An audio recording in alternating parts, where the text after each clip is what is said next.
Bismillahirrahmanirrahim. Alhamdulillahi Rabbil Alamin. Wassalatu wassalamu ala ashrafil anbiya wal mursalin wa ala alihi wa sahbihi ajma'in. Assalamualaikum warahmatullahi wabarakatuh. Saya ingin mengucapkan selamat datang kepada abad yang dapat mengikuti Ma'abillah ini. InsyaAllah sama-sama kita share. Kalau boleh berpeluang minta harap tuan-tuan dan puan share video ini so that others yang mungkin masuk terlewat ini dapat mengikuti selepas tamat recording ini. Mudah-mudahan kita dapat sedikit kebaikan. Alright. Alhamdulillah, ini merupakan sambungan daripada apa yang saya cakap 2 hari sudah, iaitu bertajuk buat sesuatu perniagaan yang berpeluang luas, yang kita potential to go bigger, extra dan sebagainya. Ini bahagian kedua. Kalau sebelum tu saya dah teranglah semua bidang-bidang seperti yang tersakit dalam maklumat yang saya berikan daripada live talk saya 2 hari sudah. Ini saya akan fokus pada salah satu yang terdapat dalam saya sebut semalam 2 hari sudah, iaitu saya nak cakap sama sekali kalau massive transport massive atau transformative purpose tu kita dulu saya dah terang dah, tapi kali ni kita akan terang iaitu salah satunya iaitu macam mana dengan menggunakan community dan crowd. Okay? Satu community dan crowd, you kata community tu setengah perkataan dia pakai perkataan apa? Tribe. Itu kita gunakan tribe. Community ni maksud dia kalau kita buat satu tu, first kita organize within our own community. Kita punya group, kita punya coaching group community, kita punya Facebook community dan sebagainya. So dengan arti kata kita boleh mengembangkan perniagaan kita dalam berbagai-bagai bidang. Tapi dia terdapat lebih kurang kalau ikut total semua terdapat lebih kurang 2, 4, 6, 8, 10, 11 idea. Dapat 10. Ada 10 cara macam mana kita boleh memperluaskan peluang tu lebih luas untuk kita yang mengendalikan sesuatu perniagaan.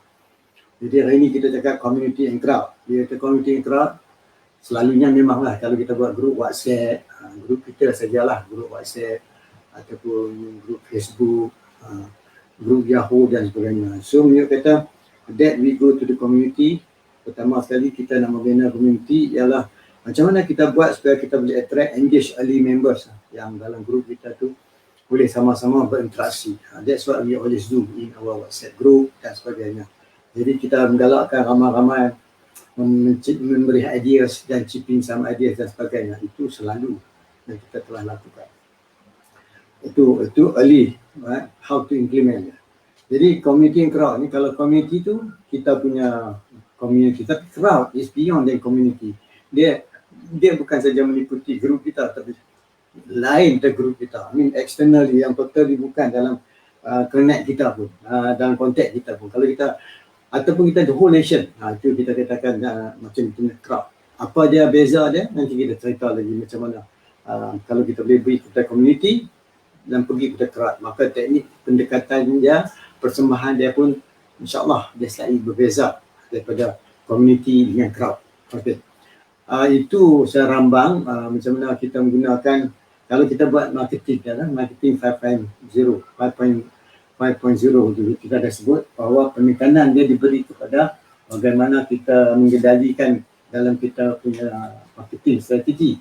Okey, tetapi yang ni kita ambil dari sudut mana kita membantu sesuatu untuk berkembang, tetapi berteraskan kepada satu pendekatan.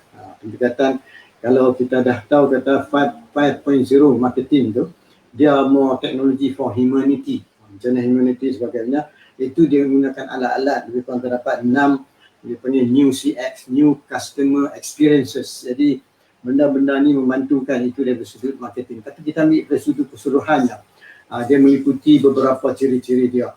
Satu yang saya buat tadi, macam mana kita nak buat peringkat awal ni, saya mendapat perhatian pada sahabat-sahabat kita dalam community tu chip ideas. Bukan kata kita saja memberi ideas dan kita cari kelakar tu supaya sahabat lain semua boleh bagi ideas dan bagi pendapat. Di sinilah seringkali kita ada satu proses macam mana menggalakkan tiap-tiap seorang menyatakan dia punya matlamat. Okey, dan secara tak langsung pekerjaan tersebut membenakan satu kekuatan yang mana kita boleh leverage antara satu dengan lain. Itu yang dikatakan how kita menggunakan satu membina. Macam kita ada WhatsApp group lah, satunya iaitu pertama kali kita kena ada massive transformative purpose. Matlamat kita mesti strong, very authenticity, memang ikhlas dan sebagainya. Yang kedua, macam mana kita nak develop relationship. Okay, di dalam tu pun ada cara-cara disebut macam mana nak develop relationship. Satu banyak ialah first kita kena establish the common needs and understanding of each other lah. Selalunya kita dapat hubungan berani menggalakkan orang yang sama-sama boleh interaksi dengan kita, dan dia memberi sesuatu yang boleh tergain antara satu dengan lain, dan secara tak langsung boleh mengembangkan lagi kita punya community. Itu langkah kedua. Langkah ketiga pula, macam kita nak nature membentuk kita punya community. Jadi pembentukan ni dia terlalu beberapa ciri-ciri penting. Pertama sekali, kita kena lah sama-sama cari start with the right size and the right quantity. Dengan termasuk timing. Dan kadang-kadang sinilah perlunya adanya sifat-sifat kepimpinan. Ini kalau tuan-tuan nak tengok sini, tuan-tuan boleh lihat lah, saya ambil ni dia salah satu elemen di dalam EXO organization. So hari ni saya akan cakap lebih kurang 15 minit saja tuan-tuan, 15 minit. Okey. Di tiga ni lah, maka di sini lah peringkat yang mana kalau seorang satu level ke satu level tu dia langsung mengeluarkan ciri-ciri leadership. Leadership ni bukan kita seorang cakap banyak tak. Kita merupakan sesuatu having a good listening skill. Boleh mempunyai pendengaran yang high level listening skill.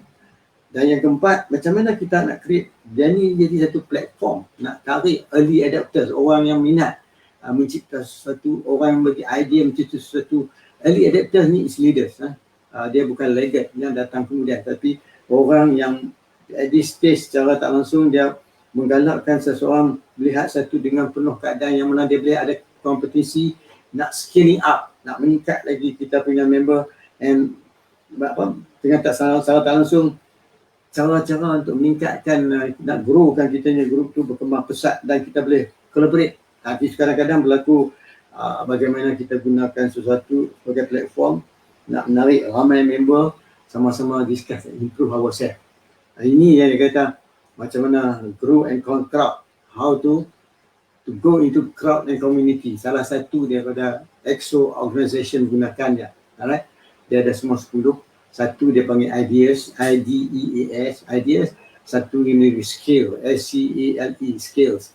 So benar-benar ni menggalakkan dua model yang menggalakkan satu organisasi tu, dia berbentuk dalam bentuk EXO, yang mana dia punya growth rate bukan 10%, 1% or 100%, no. Dia cakap 10 times, 20 times, 30 times dan segalanya, sampai 50 times. Dan kelima, macam mana dia menggalakkan platform tu nak menarik lagi ramai lagi orang di dalam kita punya community meningkat lagi. Macam mana kita nak buat nak menaikkan dia orang? Kadang-kadang apabila kita mengatakan kita go to the crowd is outside than our group. Itu yang beza dia. Kalau community, selalu kita kata the best in the group, the best in kita punya community. Tetapi kalau for the crowd, they know which is the best. Kita tak payah terang dia buat pilihan. Whom should they choose? Whom should they choose? Jadi dia tahu siapa yang ada bidang tertentu, siapa boleh buat dalam bidang tertentu. Dan so kita tengoklah macam mana kawan-kawan kita berjaya membuat sesuatu dan sebagainya.